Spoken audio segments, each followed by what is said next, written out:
welcome back to my channel, and I hope you enjoyed my last video in getting to know me, Casey. Alright, if you watched it, one of the things you would have heard, and if you get to know me even more, you will know that I really love food. So what better topic to talk about today than food? However, we're not going to be looking at just random eating or anything like that. I am going to be sharing with you 5 ways in which I eat better on a budget, right? Because we all have to admit, with times being a little more difficult as they are now, it is very important for us to stretch a little dollar as far as we can take it, alright? So I'm going to be sharing with you 5 ways how I eat better while staying on a budget, alright? So number 1, yes, I'm sorry if I look a little weird today because I don't have on my artificial eyes, but decided to try it out differently today. Alright, so number 1, plan your meals. Now if you're new to the whole meal planning or prepping thing, it can be a little tedious if you think too far into it. So if it's the first time you're getting into it, right, you don't need to do detailed planning as in like how many cups of this, how many cups of that, right, to take the stress away from it, because I know it can be tedious. You can choose to get a guided plan from someone like myself, right, or you can just write out basic stuff for what you're going to have for breakfast, lunch and dinner. Even when you have children, you can plan meals, alright? Because one of the things is that most kids, if you train them to eat a certain way, they are going to eat a certain way. If the thing is not available in the house for them to eat, they're not going to be able to eat it. So you control the spending, you can control as much as possible what is contained in your house. Alright? And planning meals is one major thing. It saves you money and it saves you time. When you know what you want for your meals, all the ingredients, where to go and find them, it is in and out of the supermarket, straight to the market. You know what you're going for real quick and fast. You don't have to in another bag of line. And with everything that's going on right now, we don't want to be in a lot of crowds or in a bag of line for any amount of time. Alright, so that's one thing I do. I plan my meals. Alright, number 2. We see them pop up on Instagram all the time, social media, Facebook, even in the paper, local advertisements. Take advantage of farmers markets. There are a ton of them. Almost every week I see a farmers market coming up. And let me tell you, the quality and the quantity of things that you can get for less money is ridiculous, because what is happening is a lot of our farmers have a lot of produce that they have an extra stock of, and they're just trying to move the product. So what you can do is take advantage of those prices. And I know you're gonna say, oh, you don't need a lot of, like, why would I need 10 pounds of yam all at once? I don't need a lot. Why would I need 10 pounds of carrots at once? Let me tell you something. Buying stuff like that in bulk and freezing them is a real distinct catch. Now, if you're worried about things spoiling on you, listen, wash them, clean them up, wash them up, cut them up, freeze them. And when you're ready to use them, trust me, they're good to go. Here's a tip. If you're gonna put yam in the fridge, when you wash it, just put some lime juice in and wash it with, and trust me, those yams, when you use them again, they come out. If it's yellow yam, it's still well pretty. White yam, still white and pretty when you use them. If you're buying excess lettuce and so forth, when you wash them up, make sure they're drained and dry properly, and when you put them in the fridge, wrap them in some napkin, because the thing is, you keep the moisture away and it stays longer. 3 is take advantage of, similar to the farmers market thing, take advantage of the bundle packages from supermarkets and food distributors. Now with this though, you kind of encourage a little more caution, because you don't want to go overboard and buying stuff that you don't really need, because the point of planning is to save us money and save us time. So what I do and what I would encourage you to do is, when I plan my meals, right, I try to figure out which boxes or which offers from which food distributor kind of tie into what my entire meal plan was or is at this time, so I get stuff that I'm actually going to be using up, right? um, Another way you can do this though, if you didn't have a pre-planned list, some of these distributors, when they're putting together a box, I think they do it with a specific meal or meals in mind. So when you get what's in the box, you can plan your meals around the box. So if you get a box with shrimp, some fish, some chicken breast, a pack of corn, some cabbage, 2 pounds of rice, you can throw together a couple meals out of that, right? So number 4 is to consume more home cooked meals. Yeah, eat more in your yard, cook at your yard, right? One of the things is that home cooked meals actually, one, they save you more money, right? Instead of buying a box lunch every day for $400, that's 5 days a week when you go to work. You can grab a $2,500, grab a food distribution box from one of these companies, and you can plan at least 2 or 3 separate meals out of that, right? Another thing, and this is one of the things that I have to explain to persons all the time, even when you're eating out and you're not eating a home cooked meal, and you say, hey, I'm eating healthy, a lot of the food sometimes that we order that are healthy have a lot of hidden salt, sugars, and fats in it that we don't see, but our body has to take in. And this is where the extra calories, the unwanted calories, come from, right?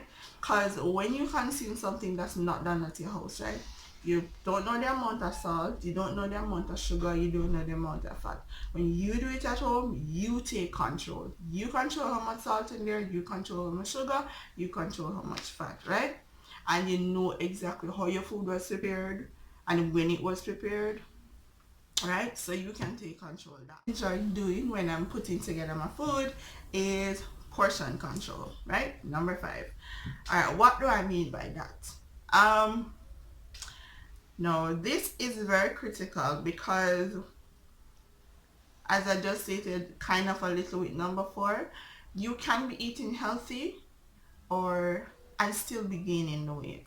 And this is because even though it's healthy food, you are still eating way more calories than you're utilizing. So the body is going to store it as extra fat, right?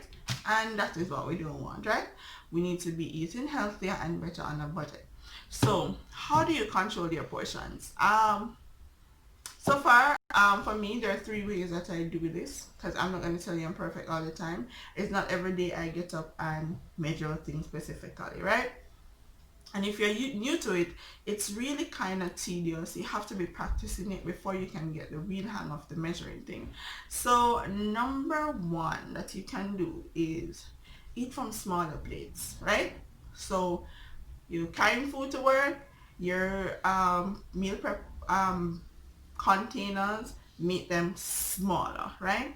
Because it's human nature to have a bigger plate. We tend to, and especially as Jamaicans, we're gonna fill it up, right? So make your meal prep containers smaller.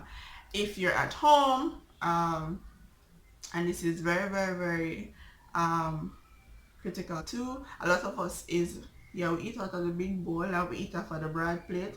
Yeah, eat off a saucer. Yeah. Yeah, and you won't, you're not gonna hurt you. Trust me. Eat off a salsa. You're getting same amount of the same taste, same good food that you prepared, but you're consuming way less, right? And it's even important if you're in an inactive job or you have not been really doing any physical activities, working out or anything like that. You can take control of the amount of food that you eat as a great way of maintaining or even sometimes losing weight. Alright. Now, number 2, there are eyeball measurements that a lot of us use when putting our plates together. I do this a lot because it's not every time I'm going to be taking up a measuring cup or a spoon or anything like that. Alright, so how we do it, right? Your protein is the size of your palm, right? So any protein you're using, and it may you get a little handsy with your food if you want to be touching it. Yeah, are your food, so if you have them clean, you know that. And or you can just eyeball it. That's the chicken breast that look like my animal. Yeah, those things. Alright. The amount of vegetables, sorry, that we were there, in your plate should be the size of your fist. Right? So you can eyeball it like that. Some cabbage, some shredded carrot, the size of your fist, right? Your cupped hand, like that. And them go, and go. Yeah. Is your carbs. So usually you share the rice and say a little bit. Here you're gonna make sure it's really little bit now, or really the amount that you should be eyeballing. Make sure you can all of it is look like you can fit in the middle and middle, right? So your cup tan is your carbs, and your fat is the size of your thumb, right? So if you're gonna be putting in, for example, you're making some pasta, portion control too, it takes some practice getting into, because you will need to be adjusting your portions based on your activity level, your preference, your hunger levels, and so on. So for example, if I'm running in the morning and in the evening I go press iron in the gym for an hour, there's no way I'm going to be running off a cup of rice for the day. If I want to feed my muscles and build my muscles, I may have to up that, because I'm going to be feeling hungry more often. Alright, so the more active you are, you know that you'll need to adjust your portions to actually feed your body. Alright, and number 6, yes, surprise, I'm giving you a bonus. Number 6 is pretty easy. Just eat what's in season, what's available. And the beauty of that is, when it is in season, it is normally in excess, and that means it forces the prices to go down, so you can get a lot more food and a lot more quality of food for way cheaper prices. All right, so that's what I came to talk to you about today.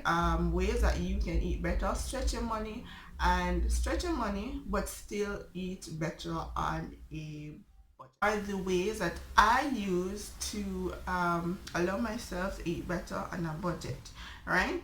Takes planning, it takes a little thought, but trust me, it's worth it. Anything that can save you coins in this time and allow you to eat better, because even while we're saving, it doesn't mean we have to slack off on good food or proper nutrients. Right, so those are the ways that I use to eat better while I'm on a budget. So 1, we plan our meals. 2, take advantage of farmers markets. 3, we look out for bundle offers some food distributors, and we try to match our meals around that, or we plan our meals around those offers. Number 4 is portion control, so we don't eat more than we need in any one time. Yeah, kind of job but we and pan every sharing, as Jamaicans have it. Number 5 is consume a home cooked meal. So more you cook at your yard, the more money you can save. That's a fact. And our bonus number 6 is eat what's in season. Alright, when something is in season, it's available in bulk, you can get it at cheaper prices. Trust me, I've experienced this. Alright, so I do hope those tips were helpful to you today, and you will be able to implement some of them in your upcoming week. Alright, mommies and daddies, please don't fret. If you have children, you can still implement some of these plans, right? And it will work. So it's not just for persons without big families, right? So those are my tips for today. If you have any more, you can let me know your thoughts and put them in the comments down below, and maybe my next video will be something featuring some of your ideas. Alright, thank you for watching, and if you're new to my channel, welcome to the Fit Nation family. If you're a long-time Fit Nation, thank you for the support.